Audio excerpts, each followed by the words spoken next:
Hi, ராஜா மலர் பேசுகிறேன். ரசம் எங்கள் வீட்டில் ரசம் எப்படி வைக்கிறோமோ அதை எப்படி வைக்கிறதுன்னு நான் சொல்லித்தரேன். காஞ்ச மிளகாய், மிளகு, பூண்டு போட்டுக்கோங்க. சீரகம், இது 4 ஜாமமும் அரைக்கணும். போட்டுக்கோங்க, அரைச்சிக்கலாம்.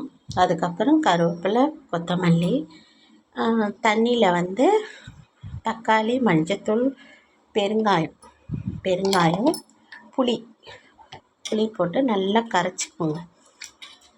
அவ்வளோதாங்க. இப்போ சட்டி போட்டுட்டு அதில் எண்ணெய் ஊற்றிட்டு இந்த அரைச்சி வச்சுருக்கோம்ல அதை போட்டுக்கோங்க.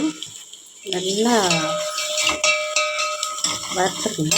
அதுக்கப்புறம் வறுத்துட்டு இந்த கருவேப்பிலையை போடுங்க. எண்ணெய் கொஞ்சமாக ஊற்றிக்கோங்க.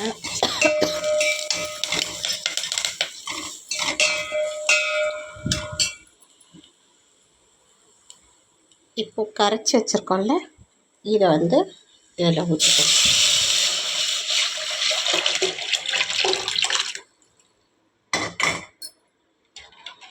ரசம் சூப்பராக இருக்கும், குடிக்கலாம். ரொம்ப நல்லது ரசம், ஜீரண சக்திக்கு. மிளகு, சீரகம், பூண்டு எல்லாம் போடுறதுனால ரொம்ப நல்லது.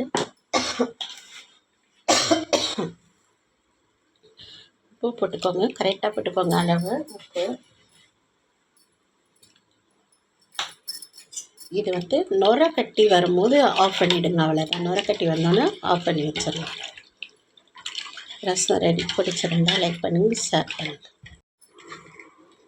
கடைசியாக கொத்தமல்லி போடுங்க.